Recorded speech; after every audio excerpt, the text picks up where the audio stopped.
Luke chapter 22. Now the feast of unleavened bread, which is called the Passover, was approaching. The chief priests and the scribes sought how they might put him to death, for they feared the people. Satan entered into Judas, who was also called Iscariot, who was counted with the 12. He went away and talked with the chief priests and captains about how he might deliver him to them. They were glad and agreed to give him money. He consented and sought an opportunity to deliver him to them in the absence of the multitude.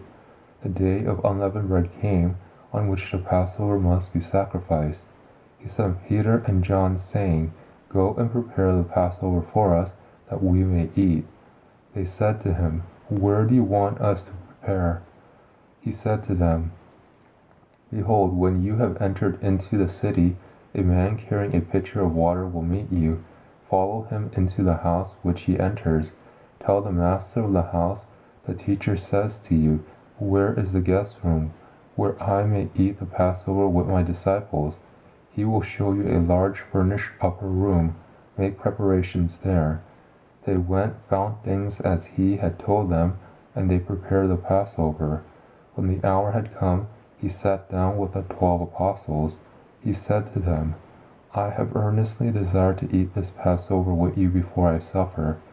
For I tell you, I will no longer by any means eat of it until it is fulfilled in God's kingdom." He received the cup, and when he had given thanks, he said, "Take this and share it among yourselves, for I tell you, I will not drink at all again from the fruit of the vine until God's kingdom comes." He took bread, and when he had given thanks, he broke it and gave to them, saying, "This is my body, which is given for you. Do this in memory of me." Likewise he took the cup after supper, saying, "This cup is the new covenant in my blood, which is poured out for you. But behold, the hand of him who betrays me is with me on the table. The Son of Man indeed goes, as it has been determined, but woe to that man through whom he is betrayed." They began to question among themselves which of them it was who would do this thing. There arose also a contention among them, which of them was considered to be greatest. He said to them, "The kings of the nations lord it over them, and those who have authority over them are called benefactors. But not so with you. But one who is the greater among you, let him become as the younger, and one who is governing as one who serves. For who is greater, one who sits at the table, or one who serves? Isn't it he who sits at the table? But I am among you as one who serves. But you are those who have continued with me in my trials. I confer on you a kingdom, even as my Father conferred on me, that you may eat and drink at my table in my kingdom. You will sit on thrones judging the 12 tribes of Israel." The Lord said, "Simon, Simon, behold, Satan asked to have you, that he might sift you as wheat. But I prayed for you, that your faith wouldn't fail. You, when once you have turned again, establish your brothers." He said to them, "Lord, I am ready to go with you both to prison and to death." He said, "I tell you, Peter, the rooster will by no means crow today until you deny that you know me 3 times. He said to them, "When I sent you out without purse and wallet and shoes, did you lack anything?" They said, "Nothing." Then he said to them, "But now whoever has a purse, let him take it, and likewise a wallet. Whoever has none, let him sell his cloak and buy a sword. But I tell you that this which is written must still be fulfilled in me. He was counted with transgressors, for that which concerns me has an end." They said, "Lord, behold, here are 2 swords." He said to them, "That is enough." He came out and went, as his custom was, to the Mount of Olives.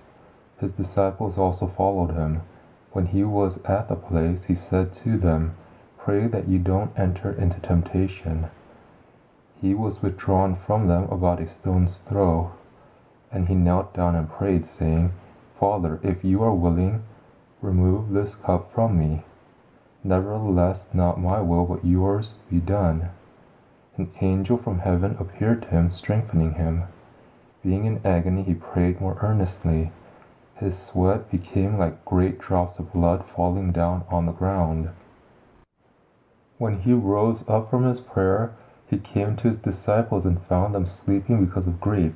He said to them, "Why do you sleep? Rise and pray that you may not enter into temptation."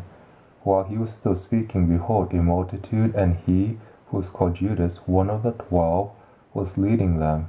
He came near to Jesus to kiss him, but Jesus said to him, "Judas, do you betray the Son of Man with a kiss?" When those who were around him saw what was about to happen, they said to him, "Lord, shall we strike with a sword?" A certain one of them struck the servant of the high priest and cut off his right ear. But Jesus answered, "Let me at least do this." And he touched his ear and healed him. Jesus said to the chief priests, captains of the temple, and elders who had come against him, "Have you come out against a robber with swords and clubs? When I was with you in the temple daily, you didn't stretch out your hands against me, but this is your hour and the power of darkness." They seized him and led him away, and brought him into the high priest's house. But Peter followed from a distance.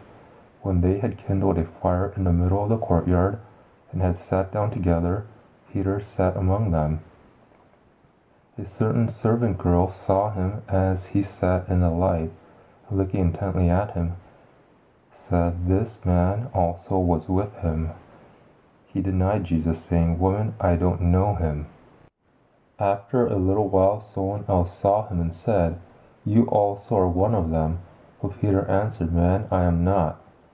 After about 1 hour passed, another confidently affirmed, saying, "Truly this man also was with him, for he is a Galilean." But Peter said, "Man, I don't know what you are talking about."